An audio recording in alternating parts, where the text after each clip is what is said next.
For 3 decades, Johnny Carson sat at the center of American television, welcoming Hollywood's most famous faces into millions of homes. To viewers, he was relaxed, witty, and almost impossible to unsettle. But away from the cameras, Carson reportedly carried a very different view of some of the stars who sat across from him. According to former Tonight Show staff and people who knew him, he had witnessed attitudes that went far beyond offensive jokes or outdated language. Behind the glamour were stories of exclusion, segregation, and powerful celebrities using their influence to decide who belonged and who did not. Actor number 1, Walt Disney. Few names in American entertainment carry the same sense of innocence as Walt Disney. His name became synonymous with animation, Disneyland, childhood imagination, and the idea that entertainment could bring families together. Yet behind that carefully polished image was a history of racial exclusion that, according to the source material, reached deep into the company Disney built. The issue was not simply a controversial character or an insensitive joke. It was the structure of the organization itself. From the company's founding in 1923 through 1965, the transcript states that Disney Studios employed no black animators. It describes this as the result of an active policy rather than a coincidence, pointing to a 1938 company memo that allegedly established a no-colored hiring policy for creative positions. For 42 years, the studio that helped define American children's entertainment was therefore operating without black people in one of its most important creative professions. Disney's relationship with racial representation also became controversial through its films. In 1946, he personally approved Song of the South, despite protests from the NAACP. Critics argued that the film romanticized slavery and presented enslaved people through deeply distorted stereotypes. The protests did not stop its release. According to the transcript, Disney dismissed the criticism as political and defended the warmth of the story. The same pattern allegedly appeared at Disneyland. When the park opened in 1955, employment policies reportedly restricted certain customer-facing positions to white applicants. Ride operators, character performers, and retail workers helped create what was marketed as America's happiest place, while black Americans faced exclusion from some of those public-facing roles. The transcript also describes documented incidents in which black families were allegedly denied admission or treated differently from white visitors. One person who eventually entered Disney's animation department was Floyd Norman, described as the company's first black animator. Hired in 1956, Norman later wrote about the isolation he experienced inside the studio. He described racial slurs from coworkers, eating lunch alone, and being left out of creative discussions despite holding an animator's position. The source says Walt Disney knew about Norman's treatment but did not personally intervene. Even Disney's later creative work became part of the debate. The 1967 release of The Jungle Book featured King Louie, whose musical style drew heavily on jazz and scat traditions associated with black culture. Critics have interpreted the character's desire to become human as carrying uncomfortable racial implications. The transcript also describes Disney marketing practices that allegedly targeted white families while avoiding black media outlets. Taken together, these examples portray something larger than the prejudice of one individual. They suggest an entertainment system capable of making exclusion appear ordinary. That may explain why Carson was reportedly cautious when speaking about Disney publicly. During tributes following Disney's death in 1966, Carson apparently avoided direct criticism and instead used phrases associated with an older generation. Behind the scenes, however, former Tonight Show employees recalled that Carson was much more troubled by what he knew. Disney's influence extended far beyond the studio. His company helped shape what generations of children understood as normal, heroic, beautiful, and American. The first black Disney princess, Tiana in The Princess and the Frog, did not arrive until 2009, 43 years after Walt Disney's death and 86 years after the company's founding. The significance of the story, then, lies not only in what Disney personally believed, but in how powerful institutions can turn private attitudes into public culture. The invisible walls are often more difficult to recognize precisely because they become part of everyday life.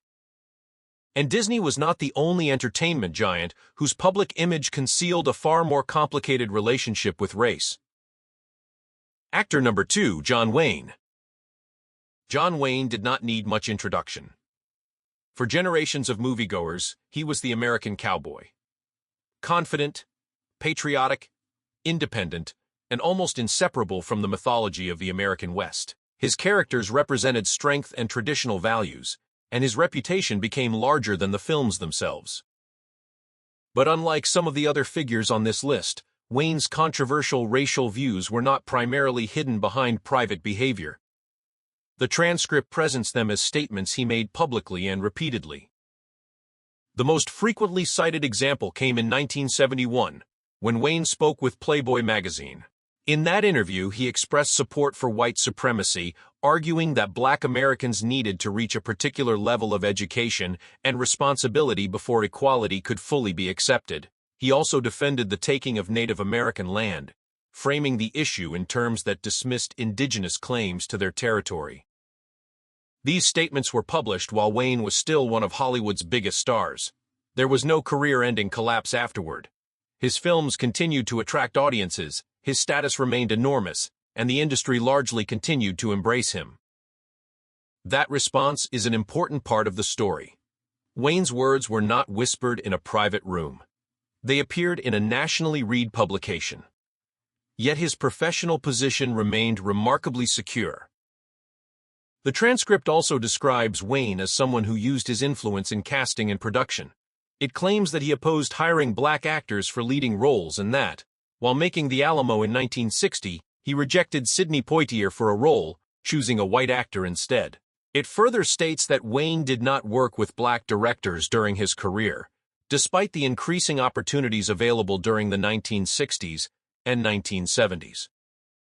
His political rhetoric also became intertwined with race. During the Vietnam War era, Wayne criticized black anti-war protesters and connected questions of patriotism and loyalty with racial identity. A 1968 statement attributed to him suggested that certain races were not suited to democracy without strong guidance, a position the transcript characterizes as closely resembling older colonial arguments used to justify racial domination.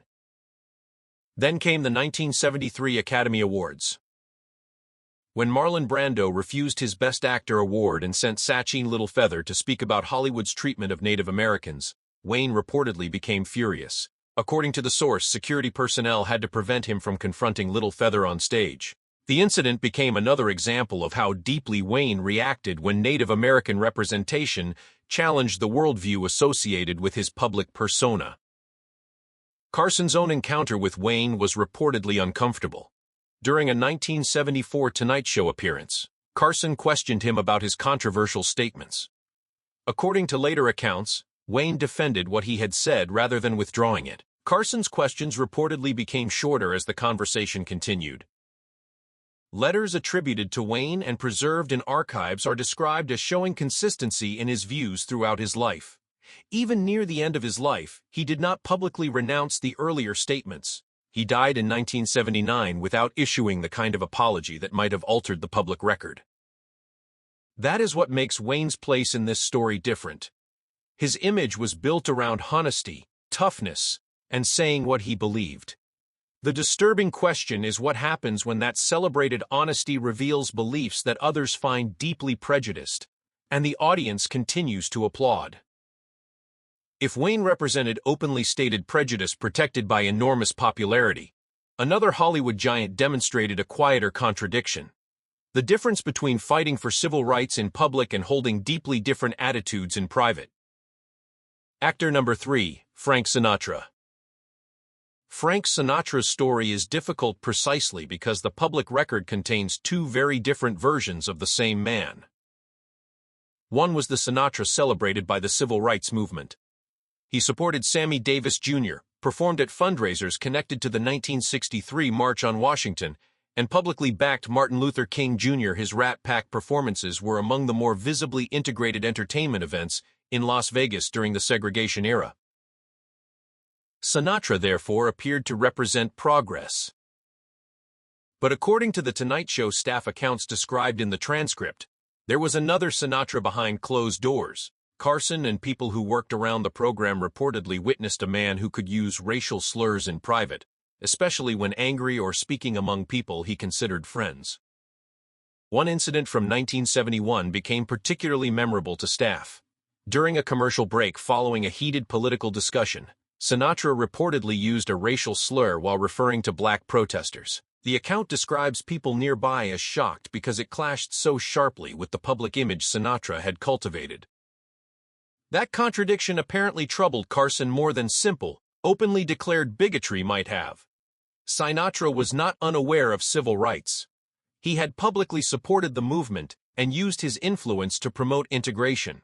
The problem was that his private behavior allegedly did not consistently match his public position.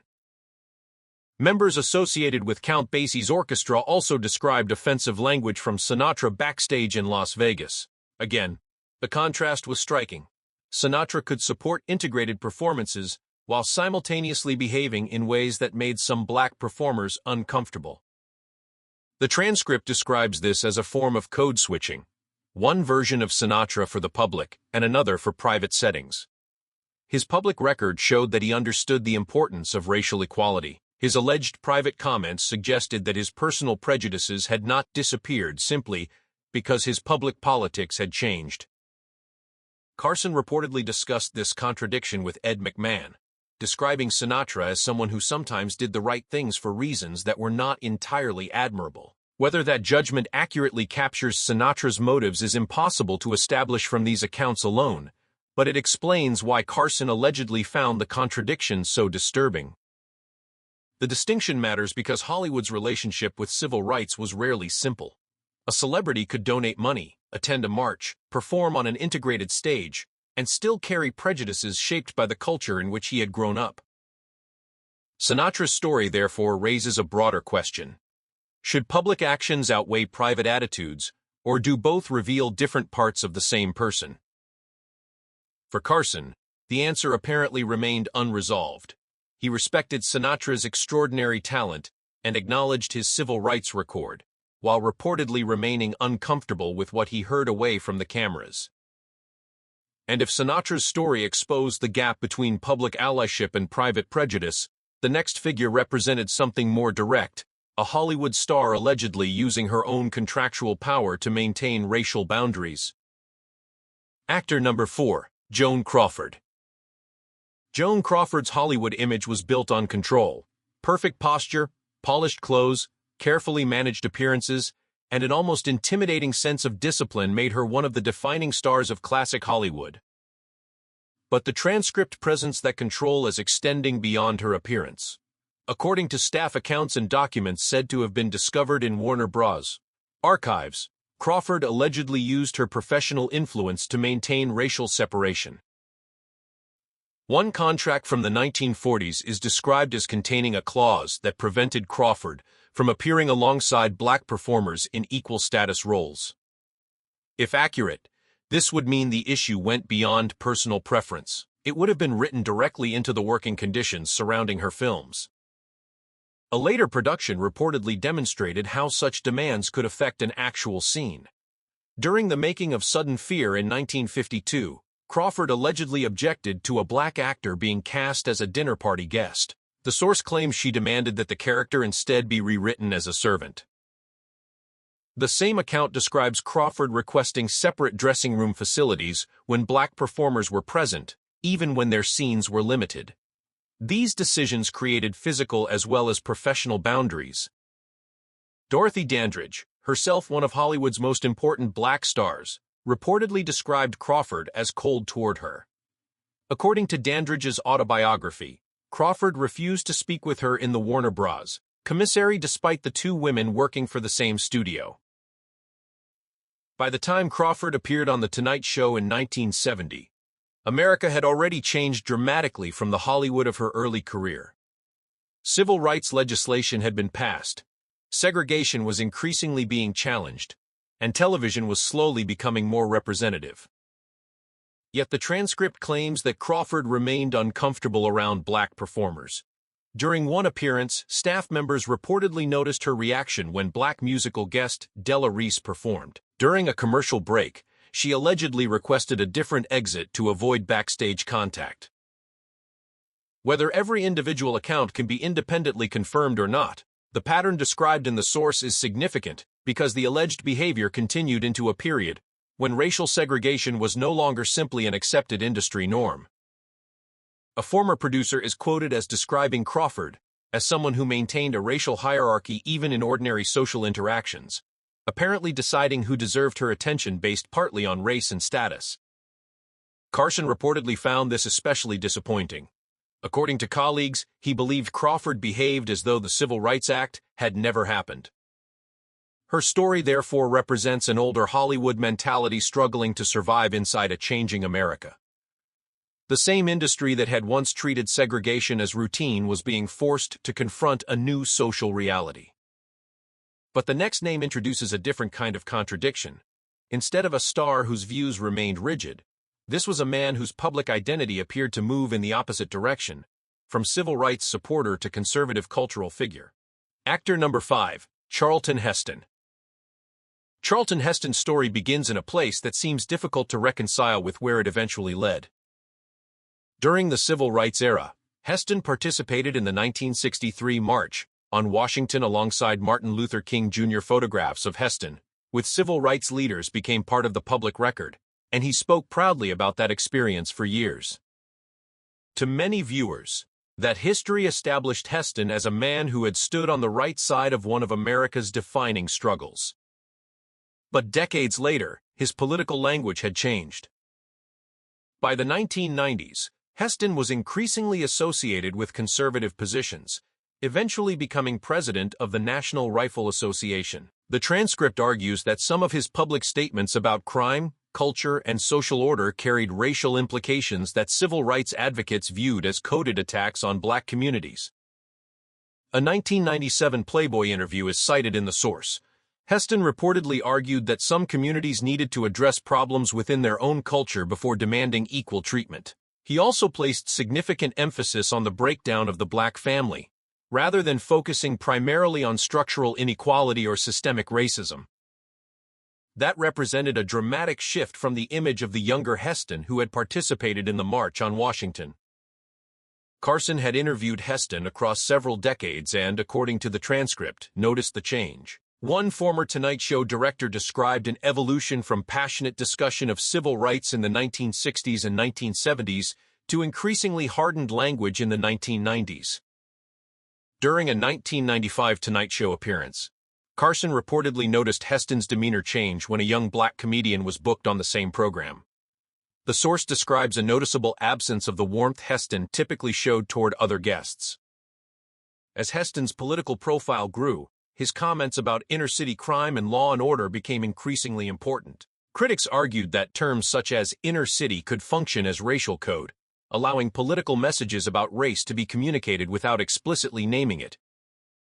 Heston himself did not publicly acknowledge the contradiction between the young man who had marched with King and the older conservative figure associated with the NRA. That left observers with a difficult question: had his beliefs genuinely changed, or had the earlier version of Heston simply represented a different part of his political identity? Carson reportedly struggled with the same question. After one of Heston's later appearances, the source says he told a producer that this did not seem like the same man who had marched in 1963, before adding the unsettling possibility that perhaps it was the same man all along. That ambiguity makes Heston's story different from Wayne's. Wayne's statements were comparatively direct. Heston's controversy lies in the evolution of a public identity that once seemed aligned with racial progress and later became associated with rhetoric critics interpreted very differently. And sometimes prejudice did not need a dramatic political transformation. It could operate quietly through the institutions, friendships, and decisions surrounding a seemingly harmless Hollywood hero. Actor number 6, Jimmy Stewart. Jimmy Stewart was almost perfectly designed for the role of American good guy.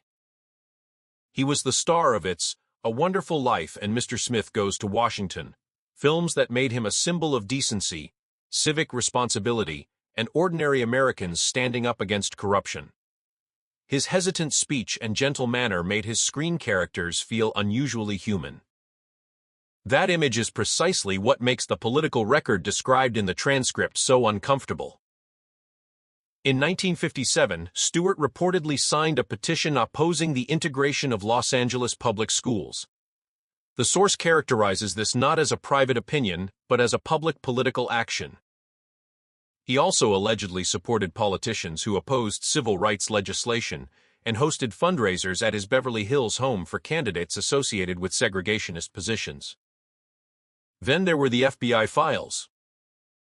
According to the transcript, documents released decades later showed Stewart providing information about fellow actors involved in civil rights causes and identifying them as possible communist sympathizers. During the Cold War, accusations of communism could have serious professional consequences, and the source portrays Stewart as viewing support for racial equality through that political lens. In 1963, as Hollywood figures increasingly expressed support for the Civil Rights Act, Stewart reportedly avoided making a public statement. Colleagues who approached him were allegedly told that he preferred to remain outside politics. The contradiction was difficult to miss. Staying out of politics might sound neutral, but the record described in the transcript suggests Stewart had already participated politically when the issue was opposing integration. Another story concerns Anatomy of a Murder.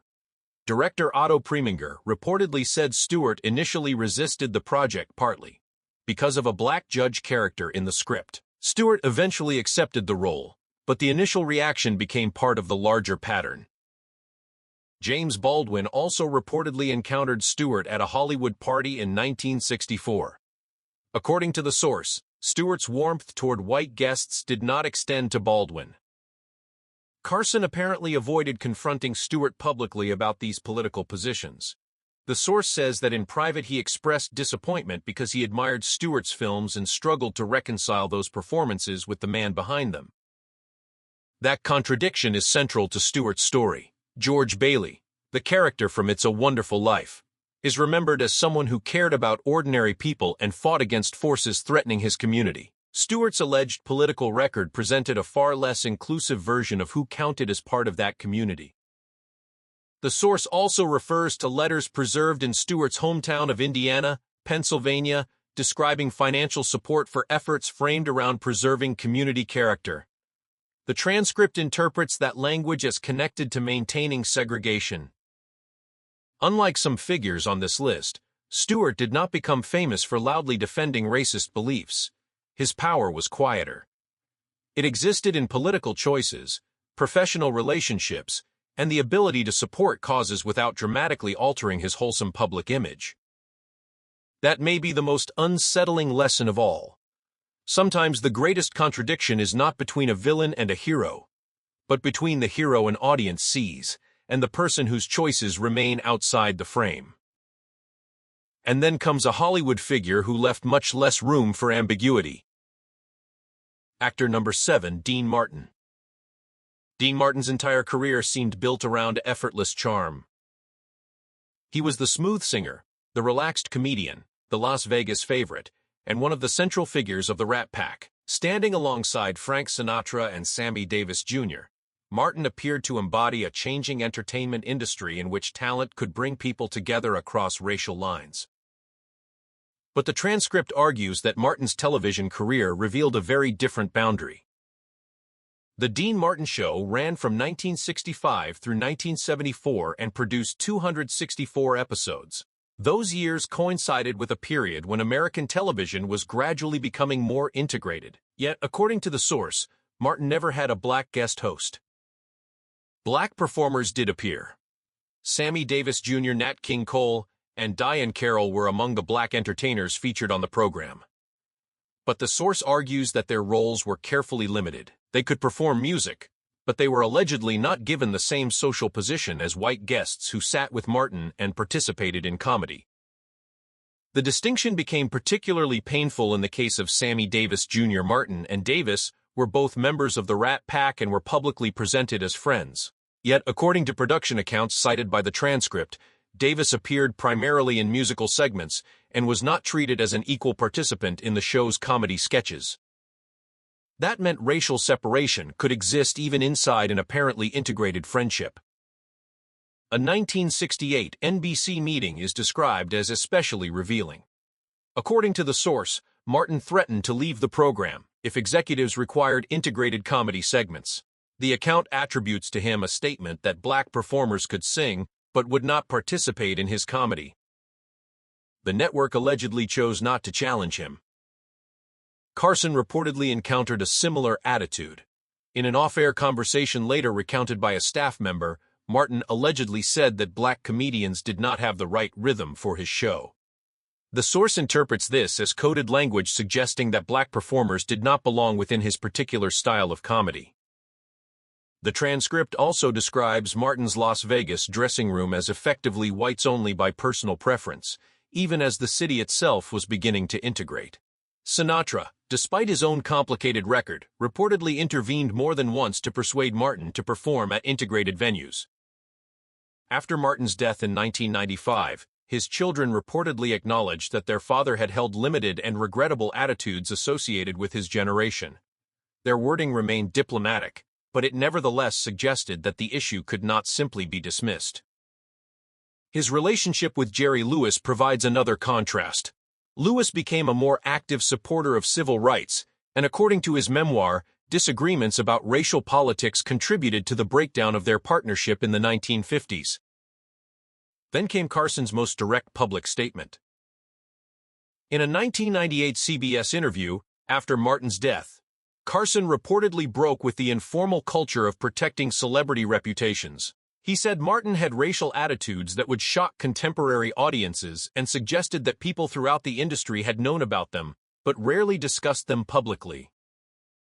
He also described Martin's discomfort with integrated performances, his preference for traditional audience arrangements, and his reluctance to socialize with black performers outside the stage. The significance of Carson's comments went beyond Martin himself. If the account is accurate, Carson was acknowledging the industry's role in maintaining silence. For decades, celebrity friendship and television glamour had helped hide the boundaries that existed behind the scenes. Martin's story showed how segregation could survive without a public declaration, simply through the decisions of someone powerful enough that networks were unwilling to challenge him. But even that kind of personal control was not as extensive as the institutional system described in the next story. Actor number 8, Lucille Ball. Lucille Ball appeared to represent a different side of Hollywood. She was a television pioneer, a successful producer, a powerful businesswoman, and the star of I Love Lucy. Her marriage to Desi Arnaz helped make an interracial television relationship part of mainstream American entertainment at a time when network executives were nervous about the idea. Ball had fought for that marriage to remain central to the show. That history makes the racial controversy surrounding I Love Lucy particularly complicated. The program ran for 6 seasons from 1951 to 1957, and despite the visibility of Ball and Arnaz's relationship, the transcript states that the world around Lucy remained almost entirely white. According to the source, CBS suggested in 1955 that a black family could move into the Ricardos neighborhood for an episode. Ball allegedly rejected the proposal. Writers reportedly prepared scripts involving black characters, but the source claims Ball opposed giving those characters substantial roles.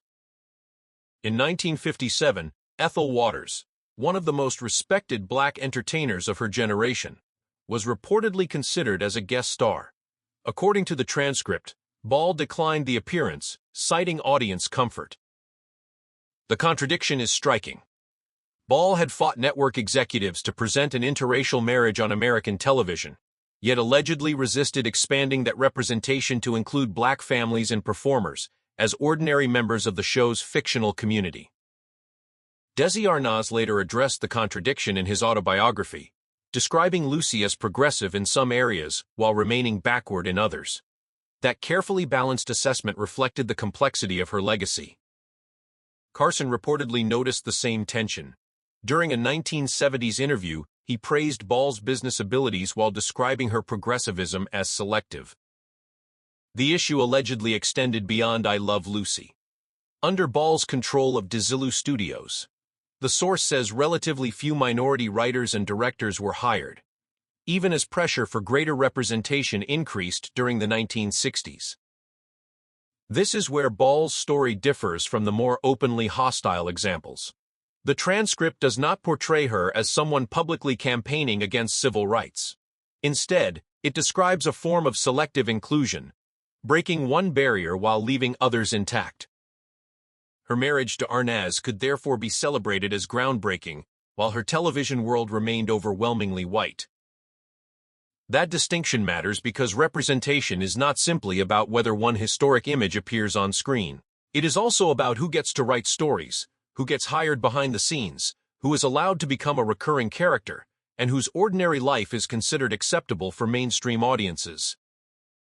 Ball helped prove that television could challenge social conventions, but according to the accounts in the source, she also used her considerable authority to decide where that challenge would stop. The result was a legacy containing both genuine breakthroughs and serious limitations. And perhaps that is why Carson's alleged comments about her were more complicated than simple condemnation. Ball had changed television forever, but changing one part of the system did not necessarily mean changing all of it. The next figure presents an even sharper contrast, a performer whose public image was built on warmth and familiarity, while his alleged professional choices created a much harder boundary for black musicians. Actor number 9, Bing Crosby. Bing Crosby's voice became one of the most recognizable sounds in American popular culture. Songs such as White Christmas helped turn him into a symbol of comfort, family, and old-fashioned entertainment. His relaxed personality and enormous popularity made him one of the most trusted performers of his generation. But the source describes another side of Crosby's professional life, one shaped by resistance to integration. During the 1940s and 1950s, as American music slowly became more integrated, Crosby allegedly continued using predominantly white musical arrangements. The transcript claims that when Decca Records proposed integrated recording sessions in 1953, Crosby threatened to leave rather than work with mixed-race musicians. Louis Armstrong, one of the most influential jazz musicians in American history, reportedly confronted Crosby about the issue. Armstrong's personal letters are described as documenting his disappointment with a musician he had once respected. Then came an incident at NBC in 1954. According to the source, black backup singers were added to a rehearsal without Crosby's prior approval. Crosby allegedly walked out and did not return until the singers were replaced by white performers. If accurate, this was not simply an expression of private prejudice. It was a professional decision with immediate consequences for other musicians. Bob Hope later reportedly described Crosby's attitudes as a source of behind-the-scenes tension during their famous road movies. Carson also allegedly noticed Crosby's discomfort whenever conversations about civil rights and the changing racial makeup of the entertainment industry arose.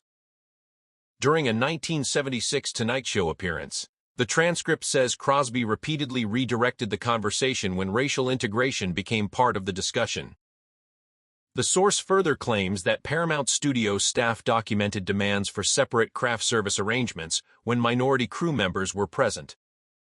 Again, the important distinction is between personal discomfort and the use of professional power. A famous performer could determine who appeared beside him, who participated in his sessions, and which working conditions he would accept. Crosby's wholesome image, therefore, becomes part of the contradiction. His songs and public persona suggested a comforting, inclusive America, yet the behavior described in the source suggests that some talented black musicians were denied opportunities because of the racial boundaries he allegedly insisted upon. Carson reportedly recognized this difference. To millions of viewers, Crosby was a beloved entertainer. To the people working around him, according to the accounts cited by the transcript, there could be a much more rigid side. The story also illustrates how segregation could continue even while the broader culture was changing. The 1940s and 1950s were not static years. Black musicians were transforming American music, civil rights activism was growing, and entertainment institutions were gradually being challenged.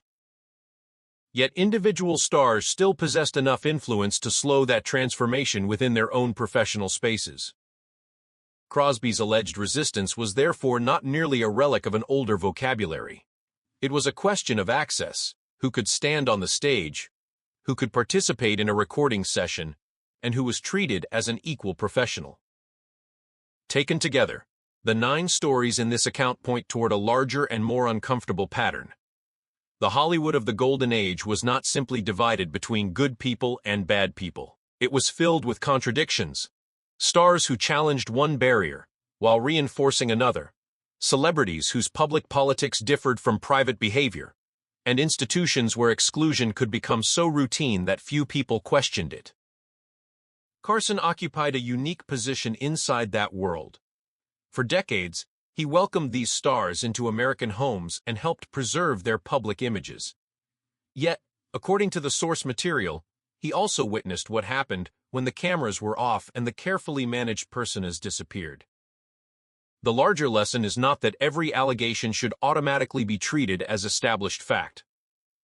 It is that celebrity can make contradictions difficult to see. A beloved screen character can appear compassionate while the actor behind it supports exclusion. A public civil rights record can coexist with private prejudice. A family entertainment empire can influence generations while its own hiring and representation policies remain deeply unequal. The Golden Age of Hollywood created extraordinary art.